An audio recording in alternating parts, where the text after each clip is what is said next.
Alright guys, so we got the car in the garage here, and like the title says, we're going to be installing the 208 76 185. So essentially this is just a one-way breather valve that GM, I'm not even sure if they even designed it, but to alleviate some of the cavitation and air that's entering the systems on these LNFs. So they're known for it, plenty of issues with it, and this motor is used across the board. It's not just the Solstice, the Skies, the Opels, the Cobalt SS, even Polaris uses these little one-way valves. So there's a little BB in here. So for this, what we're going to do is we're actually going to remove this line here, okay? And then there's one other line right down here that's going to get removed. So these are your feed lines that go back into your reservoir here, right here. And you can follow it here.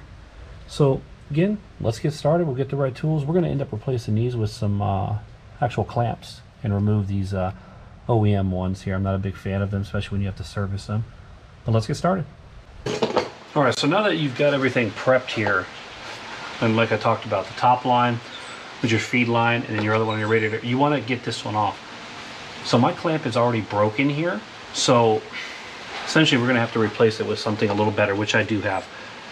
So you're going to want to pull this clamp off using a pair of needle nose pliers. If you're in a situation like me, you might have to use some other stuff. But essentially you're going to lose some coolant here, but you want to pull this top return line off. Okay, luckily we didn't lose anything, but we have this old clamp up here. So let's pull that off right there, and we're going to get rid of that for right now. So on your valve that you have here, essentially, like I said, it's one way, right? So on the tapered end is going to go towards the feed, okay, or the return out, and then the one with the cross or the bar cross is going to go pointing upward. So you can kind of just lick this, spit on it, whatever, and you're going to want to push it in the hole.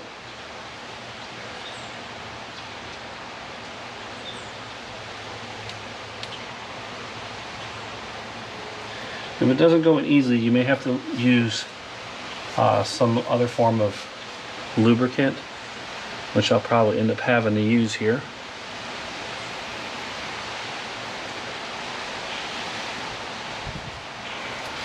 So it's going to go in just like that, and what you can actually do is use the stud or the nipple to actually push that in itself, just like that. Now make sure you want to have it on the straight part. You don't actually want to have it in the curve. So it's in there, okay? And you pull that back up, because we're not bolted on yet. You can see that that one-way valve is right there. So what we're going to do is just put that on for there for right now, and then let's grab some of our clamps. All right, so I ended up going with these right here, and really this is more for when I have to come back and never have to work on this thing again. I don't like the other ones. I think I've made that pretty clear by now.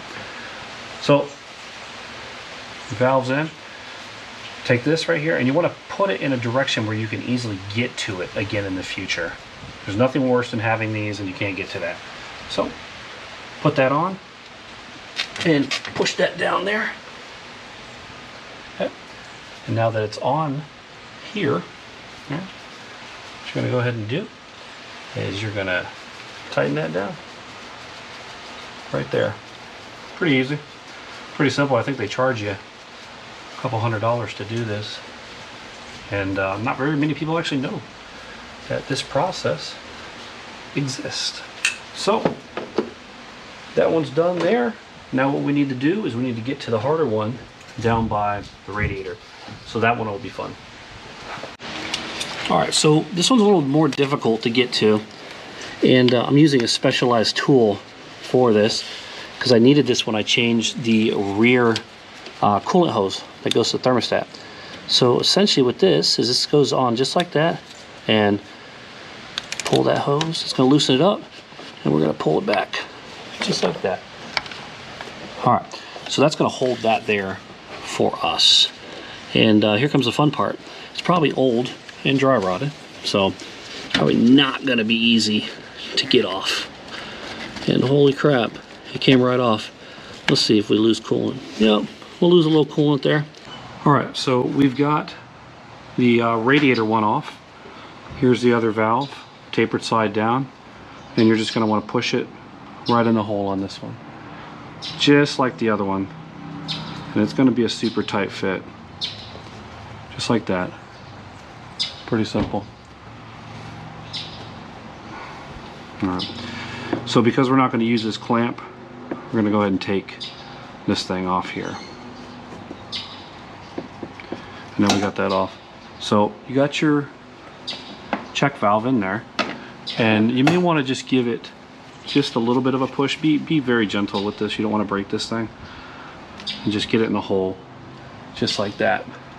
And then what you're going to do is you're going to reinstall this right on that radiator nipple you pulled it off from. But before we do that, like I said, I was going to replace it with some new new crimps here. So again, make sure you put it in the right orientation where you can get to it. You're going to have to figure this out. It's whatever works for you.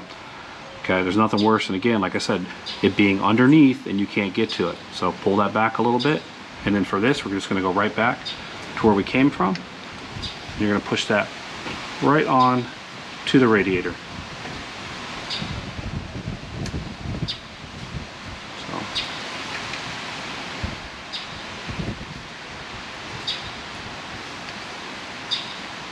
And it's on right there. So what we're going to do is we're going to get that all tightened up, and then we're going to try to flush out the system just a little bit. So this step may be a little different for you all because, again, I put new clamps on, but even though I used a nut driver, I want to now torque these down because I want to make sure this thing does not come off while I'm driving. So what we're going to do is we're going to tighten it down and make sure we get this on here nice and good. So don't over torque these here. So that's on there, and then we're going to do the same thing to the one over on the radiator down here. Make sure this one's on as well.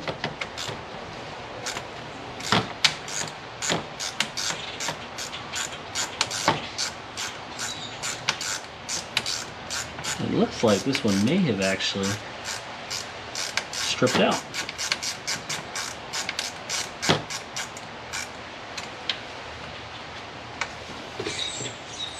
Alright, actually, nope, it's tight. So that's all good. What we're going to do is, like I said earlier, let's flush the system and get all the air out. We should be ready to roll. What you want to do is you want to remove the clamp that holds this return line on. I've done that here. And you're going to want to pull that off just like that. So if your system was already purged, you're going to lose a little bit of coolant here. Mine's completely empty. And then there's a clip here.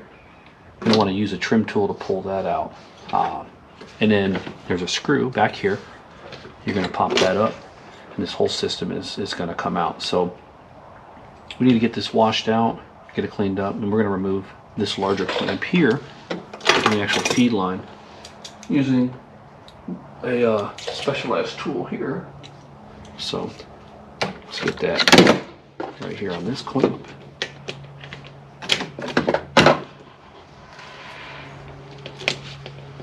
We're going to get this. It's a little better than using a pair of needle nose pliers here. Alright, just going to pull that off right there. I'm going to slide this back just a little bit. Just like that. Alright, and you're going to pull your main line off. But make sure before you pull this off, I did forget your fluid level sensors on the bottom here. You're going to want to unplug this, that way you can get this off. You're just going to pull that off. You're going to lose coolant here if it is full, but again, mine's completely empty. So got it off. That's it. That's that coolant sensor I told you to remove. Let's get this thing cleaned out. We're going to get it back in reinstalled. So now that you have your reservoir cleaned out here, expansion tank, whatever you want to refer to it, I notice a lot on the forums people are saying this car lacks a double tank system. Well, you know, in fact, if you actually look inside of the tank, there is 2 chambers here, and they flow essentially almost both ways, and they're walled out from here to here. So really your return is filling in this area, and your feed is filling this section here back into the system. So with that said, let's just get it put back in here. So with your feed line here, your main line, which is draining all over the wheel well, click that back right over that nipple, just like that. Okay, and then what you're going to do is you're going to slide your clamp back over. Now, many of you probably don't have a specialized tool like this, but makes life easier. So with your clamp in a good position, remember, put it where you can get to it again. We're just going to release.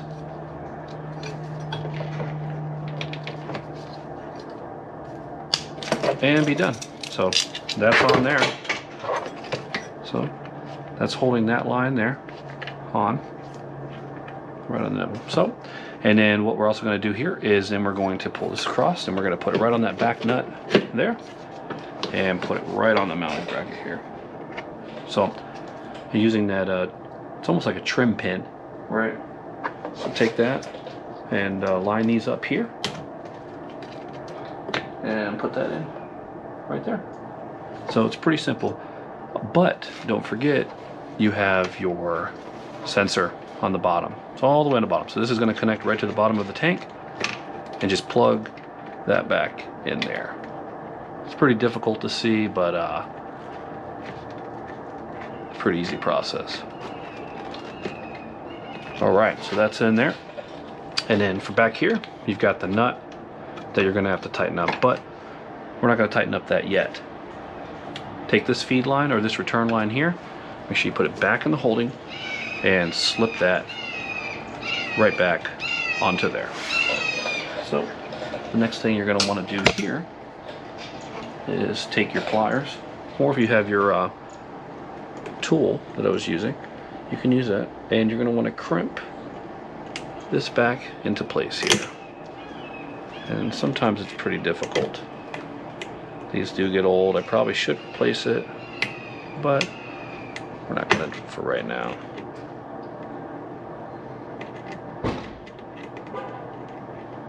What up here? Let's grab my tool here.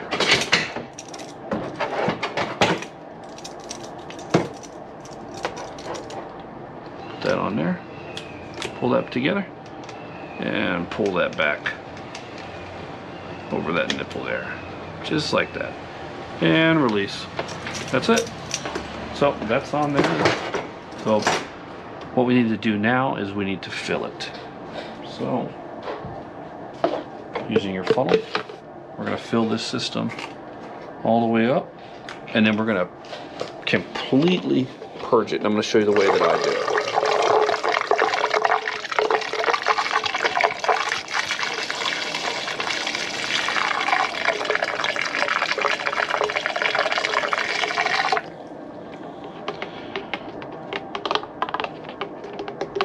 Overflowed a little bit there, but that's quite all right.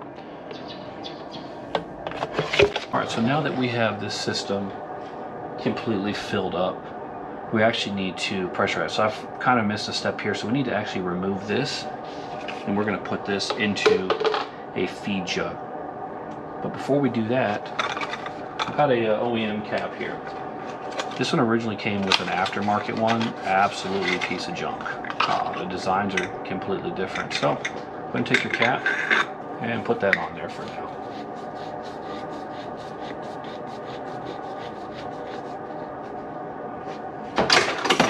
So take your tool, we're going to actually remove this clamp again, because I got ahead of myself, and we're going to pull that off for right now.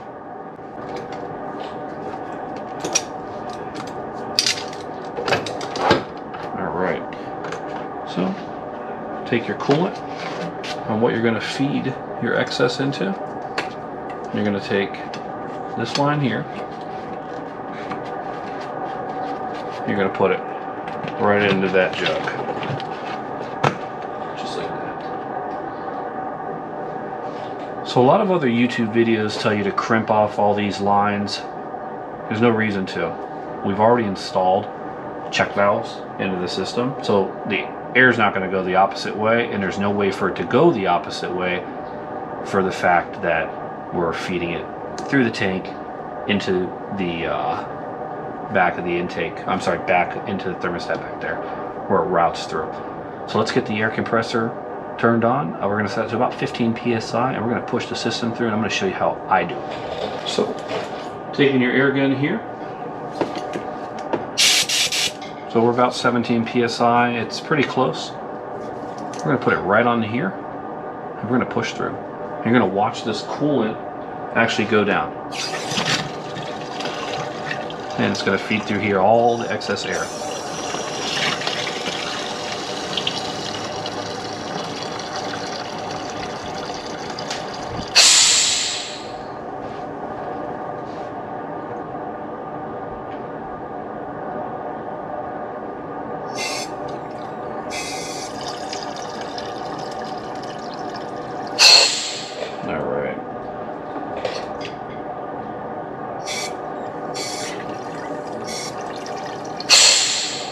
You see our jug's actually getting filled up here. So let's go ahead and take the cap off. We're going to take our excess that was flushed through, we're going to pour it back in, and we're going to repeat the process. Alright, so we've poured our excess back in. We've got our return line into the jug, and we're going to repeat the process again.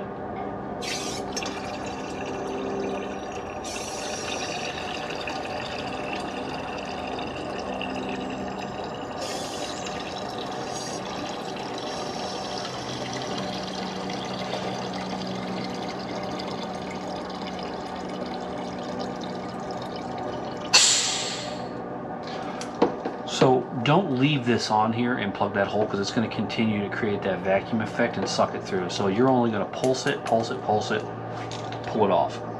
So we're getting a lot of the air out of the system, but we just need to keep going. So let's take this off. Okay. Take your cap off. Going to put your funnel back in there. Now there's that return line right here. Make sure it doesn't leak everywhere like I did, and you're going to add coolant right back in.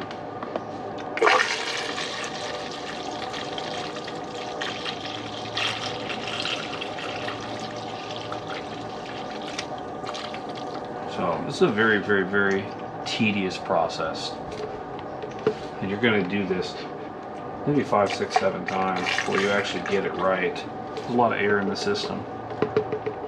Alright. Let's get that feed line back in there, or that return line. We'll catch all the excess for us. You're probably wondering why my coolant has a super neon color to it. Well, I like to see leaks, and I've always had a problem with leaks. So, I like to stay ahead of it, so I added a UV leak detector into it. That's it. Put that cap back on there. And we're going to flush it back through.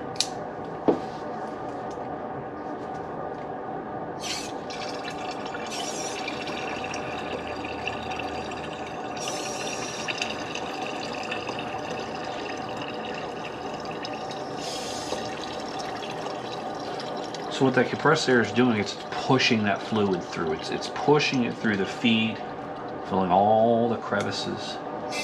And again, we have check valves that I've installed throughout the system, which I did a video on, so that's available as well if you want to check that out. Alright.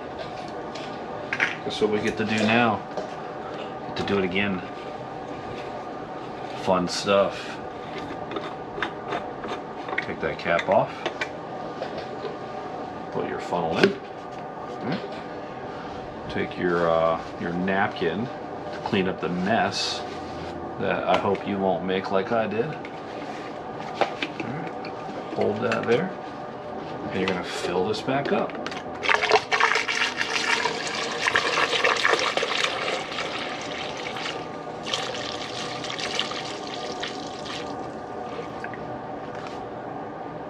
And you might hear it flowing through the system just a little bit, especially with those check valves. I noticed that there's definitely a difference in sound throughout the cooling system, especially when trying to flush it.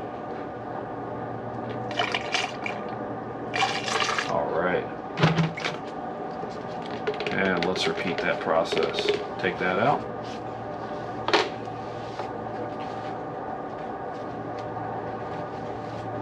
Take that return line, put it right back in there. And put that cap back on.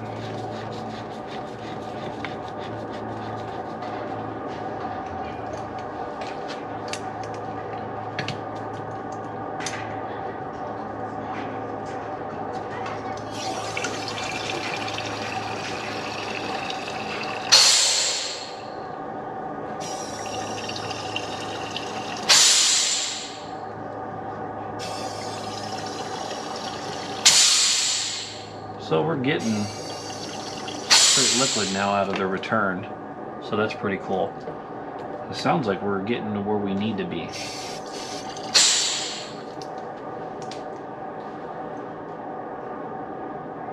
Nope. It's actually coming back up.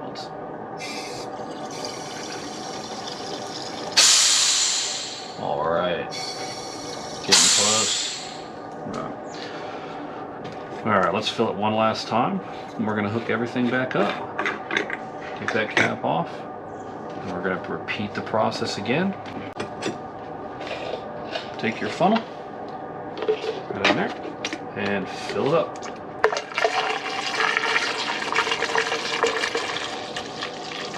And make sure all the tanks in there equalize. Again, there are 2 tanks in there.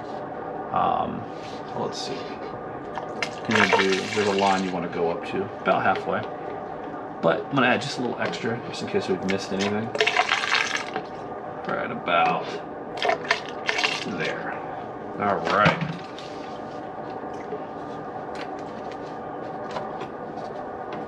So let's grab our return line here.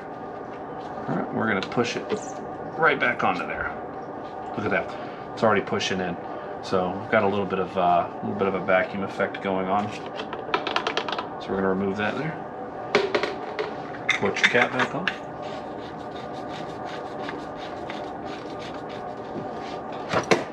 And put this on there. Again, you can use needle nose pliers, but I've kind of gotten a little spoiled using these. And push that on just like that. Let go. All right, you're all set. Your system is completely flushed out. You may have to do this a couple more times here and there, as you may develop some air bubbles that may cause a little bit of cavitation, but this is about as good as you're going to get. I've installed check valves already throughout the system here, so it's about as good as we can get. We're going to go ahead and get cleaned up, and we'll go for a test drive. Let me know if you guys got any questions. All right, Gearheads, so once you've finished purging your system, getting all the air out of it, you want to go ahead and take it for a drive. It's probably the first thing you want to do. But before you do that, and you start getting out on the road, make sure you got your car nice and warmed up. I'm about 172 right now, but I'm gonna turn my heat on. And this is gonna be your first indication of whether you have air in the line. So I have heat, okay? If you don't have heat, you still have air in the heater core. So you need to go back and you need to flush the whole system. And I guess I need to use a better word than actually saying flush, right? You need to repurge the system. You need to get the air out of there because you have an air bubble somewhere that's going to cause cavitation. So I have heat. So I'm going to turn that off. We're 180. We want to go ahead and get a steady temperature here. We don't want anything bouncing up and down, getting crazy. So let's get up on the road and let's go for a quick drive and see how she acts. All right, so we've been driving now for a good 5 minutes. Temperature is about 185, 187. A little bit of fluctuation, but nothing too crazy here. Still have heat, but take it for a good ride. Get it nice and warmed up. Get those fluids moving because we want to prevent that cavitation. Now, with these turbos, anytime you spool up the engine, the hot gases, everything like that, you're gonna have a little bit of fluctuation in these LNFs, but nothing too crazy.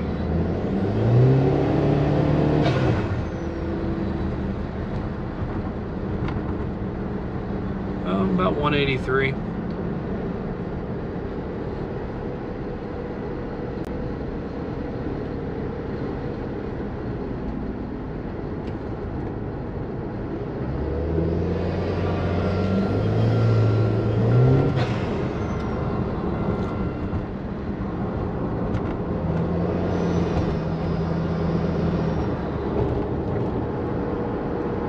I think we're pretty good, pretty set on this. I'm pretty happy.